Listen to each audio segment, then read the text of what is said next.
धर्मक्षेत्र कुरुक्षेत्र से विजय सब्रवाल अपने त्रिशूल के साथ एक बार फिर आपके समक्ष है। आज मैं हरियाणा में जो यूनिवर्सिटीज़ और कॉलेजेस में स्टूडेंट्स यूनियन की इलेक्शन होती है उसके बारे में चर्चा करना चाहूँगा।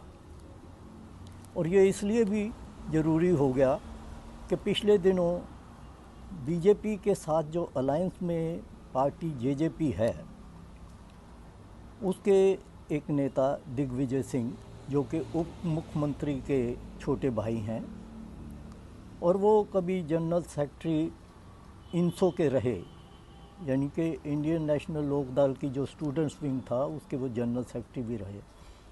उन्होंने स्टेटमेंट दी कि इन डायरेक्ट इलेक्शन जो है स्टूडेंट्स की वो हमारी पुरानी मांग है और इस मांग के लिए हम गवर्नर को उन्होंने अपील की सब स्टूडेंट्स को कि चिट्ठियाँ लिखो और डिमांड करो।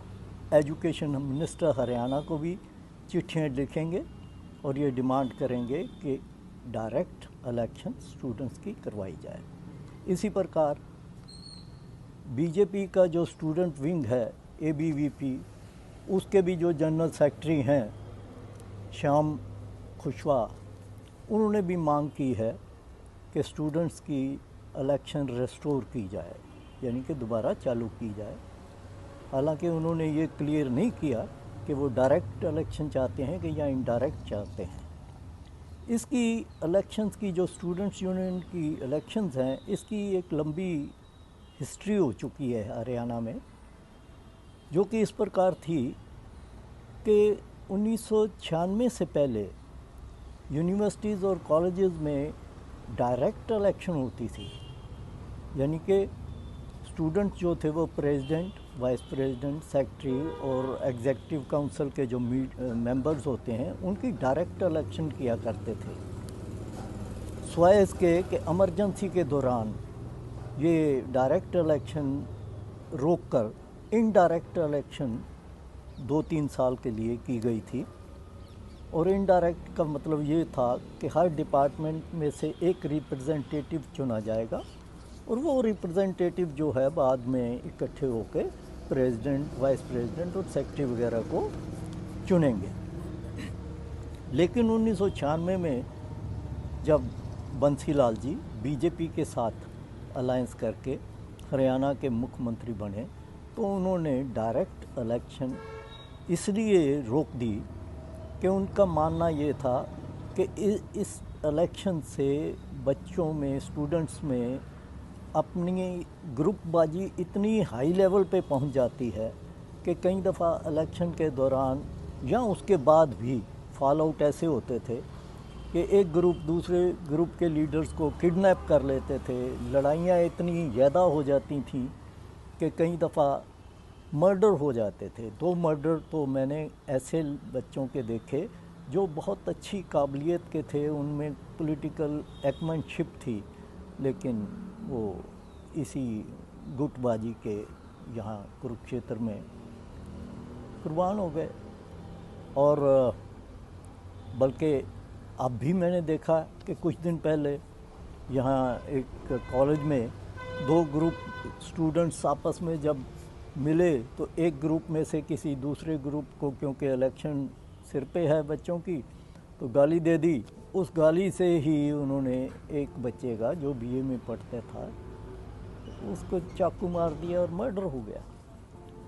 तो अब ये क्वेश्चन अराइज होता है कि आगे सरकार क्या करे, क्योंकि बीजेपी जब पावर में अब आई 8 से 9 साल पहले तो उन्होंने अपना वादा पूरा करने के लिए 2018 में इनडायरेक्ट इलेक्शन अनाउंस किया, लेकिन उसको बाकी जो स्टूडेंट्स ऑर्गेनाइजेशन, दूसरी पॉलिटिकल पार्टीज़ थीं, उन्होंने बाइकआउट किया, इसलिए वो इलेक्शन नहीं हो सकी। तो पॉलिटिकल पार्टीज़ अगर हम देखें इनका रिकॉर्ड तो ये होता है कि पॉलिटिकल पार्टी जो उस समय राज कर रही होती है वो देखती है कि उनको डायरेक्ट या इनडायरेक्ट में क्या फ़ायदा है। ये बात मैं इसलिए कह रहा हूँ कि कई दफ़ा आपने देखा कि सरपंचों की इलेक्शन जो है या म्यूनिसिपल कमेटी में प्रधान की इलेक्शन जो है कभी डायरेक्ट करवा ली जाती है, कभी इनडायरेक्ट करवा ली जाती है। तो समय के साथ वो लोग अमेंडमेंट करते रहते हैं, जहां उनको बेनिफिट लगता है उस प्रकार से वो कर देते हैं, क्योंकि उनको तो ये देखना है कि किस चीज़ से उनकी पार्टी को ज़्यादा वोट मिलेगा।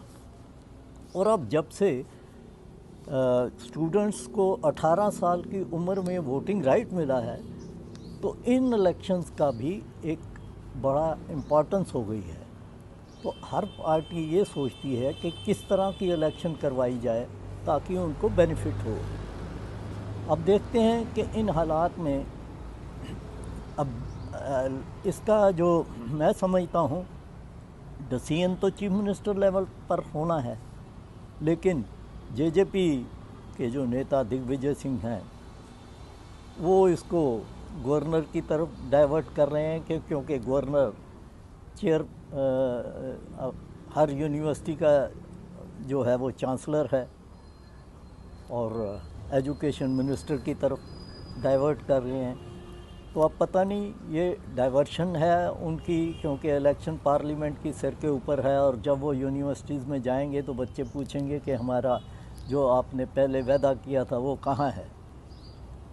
तो ये देखने की बात है कि इन सारे हालात को देखते हुए, क्योंकि सिर्फ इतना ही नहीं, आपने देखा होगा कि पिछले दिनों जो पंजाब में मूसेवाला जो एक इंटरनेशनल लेवल के सिंगर थे, उनका जब मर्डर हुआ तो मर्डर में तो चाहे कॉन्स्पिरेसी इंटरनेशनल गैंगस्टर्स की आ रही है, लेकिन पुलिस ने उस रेवलरी का, उस दुश्मनी का रूट काज जो था वो पंजाब यूनिवर्सिटी में स्टूडेंट्स यूनियन की इलेक्शन तक उन्होंने पहुंचाया। तो इस चीज़ के फ़ायदे भी हैं, नुकसान भी हैं। मैं नहीं समझता कि कोई ऐसा वाइस चांसलर हरियाणा में होगा कि जो ये चाहे कि डायरेक्ट इलेक्शन हो तो उनको परेशानी का फिर फेस करना पड़े। तो आज इतना ही, देखते हैं सरकार इस मुद्दे पे क्या डिसीजन लेती है, उसी के मुताबिक आगे यूनिवर्सिटियों के हालात दिखेंगे। आप सबका धन्यवाद। अगर आपको ये प्रोग्राम अच्छा लगे तो कमेंट कॉलम में अपने विचार रखिए और इसको शेयर करिए। धन्यवाद।